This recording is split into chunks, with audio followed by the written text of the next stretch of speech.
Hello everyone. Welcome to EC channel. Vanakkam, Namaskar, Swagatam. So today we are going to discuss about application layer. So the protocols which are all present in application layer. So we'll discuss about that. Okay. So application layer protocol define how the application interface with the lower level protocols to send the data over the network. So how the data packet is going to route over the network. So about that information. So what all the protocols used in this in order to accomplish the data over the network, all those things, this application layer take over all those things. So the application data typically in files is encoded by the application layer protocol and encapsulated in the transport layer protocol. So which provides connection or transaction-oriented communication over the network. So port numbers are used for application addressing. So like for example, if we are going to connect Arduino to our system or desktop, then what we will do, we will connect the USB cable of Arduino to port 80. So like that, we will be using ports for communication. Okay, for example, port 80 for HTTP, port 22 for SSH. So like that, protocols are present. So application layer protocols enable process-to-process connection using ports. So what all the protocols present in this application layer, we are going to see in this session.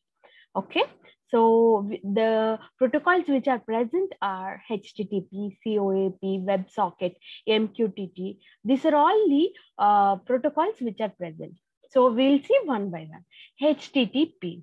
So HTTP stands for Hypertext Transfer Protocol, is the application layer protocol that forms the foundation of the World Wide Web, that is WWW. So HTTP includes commands such as get, put, post, delete, head, trace, options like that. So get in order to get the data, put in order to put the data. So post is nothing but we will be, if we want to publish one message, then we can use post, and we want to delete our request, then we can use delete. So like that. So using commands, this HTTP will accomplish the things or the functions which we want to perform. So the protocol follows a request response model where a client sends request to a server using the HTTP commands. So HTTP is a stateless protocol, and each HTTP request is independent of the other request.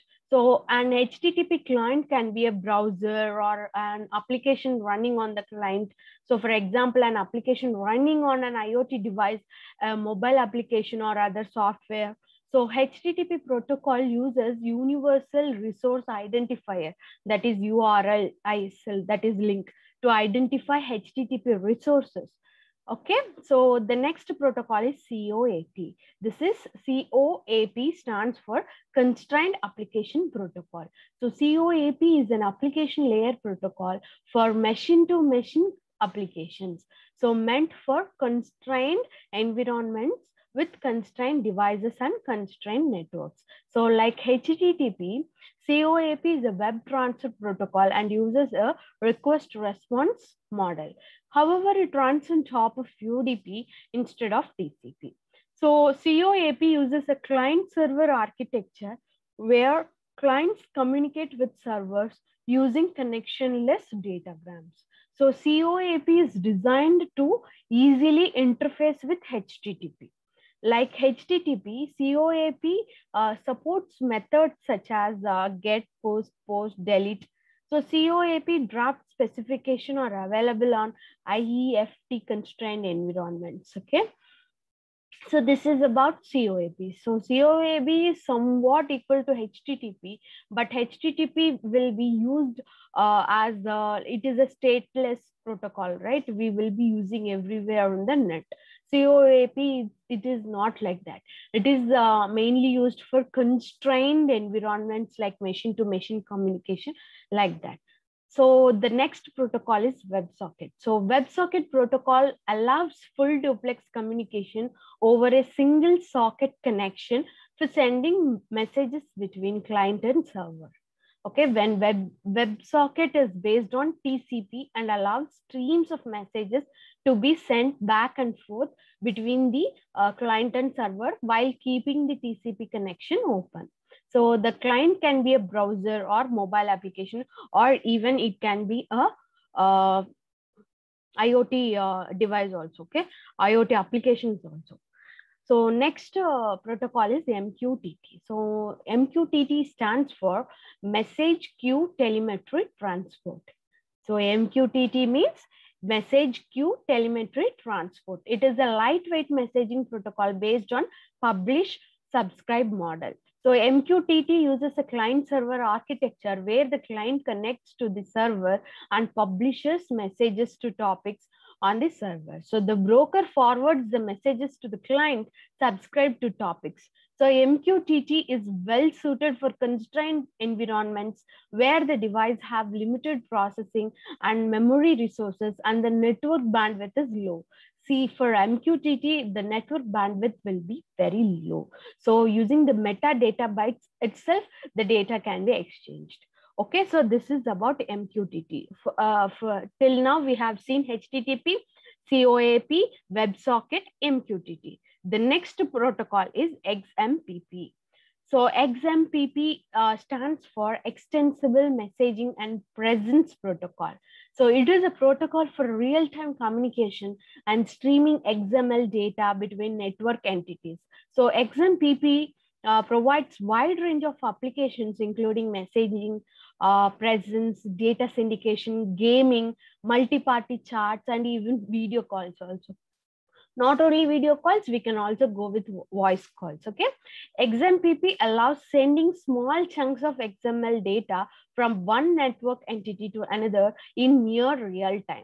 So this XMPP is designed for real-time communication.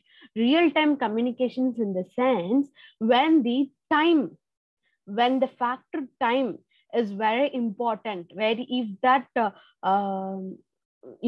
that application requires one protocol which is time sensitive, then we will go with XMPP. So XMPP is a decentralized protocol and uses a client server architecture.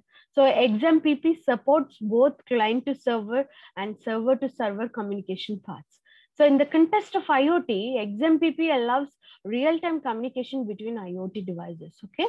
So remember, XMPP is for real time. So that factor time is a very sensitive. So time sensitive goes for XMPP. So the next architecture, the next protocol is DDS, that is Data Distribution Service. So the name itself, it says, so it is as simple as it sounds, that is Data Distribution Service. So wherever we require data, wherever we are going to deal with the data, we can use this protocol, that is DDS.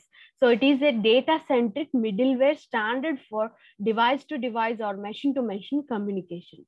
So DDS uses a publish service model where publishers create topics to which subscriber can subscribe.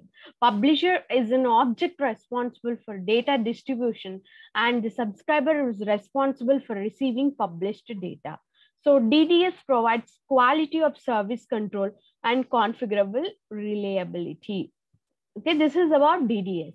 So the next protocol present is AMQP. So this AMQP stands for Advanced Message Queuing Protocol. So Advanced Message Queuing Protocol, that is AMQP, is an open application layer protocol for business messaging. So AMQP supports both point-to-point and publisher-subscribe models. Okay, it supports both point-to-point and publisher but subscriber models. So routing and queuing. So AMQP brokers receive messages from publishers and route them over connections to consumers. So publishers publish the message to exchanges, which then distribute message copies to queues. So messages are either delivered by the broker to the consumers which have subscribed to the queues, or the consumer can pull the messages from the queues. So AMQP, it is like it supports both point to point and publisher or subscriber models. Even it routings and queuing it supports. Okay, this is all about protocols present in application layer. So I'll meet you in the next video. Thank you.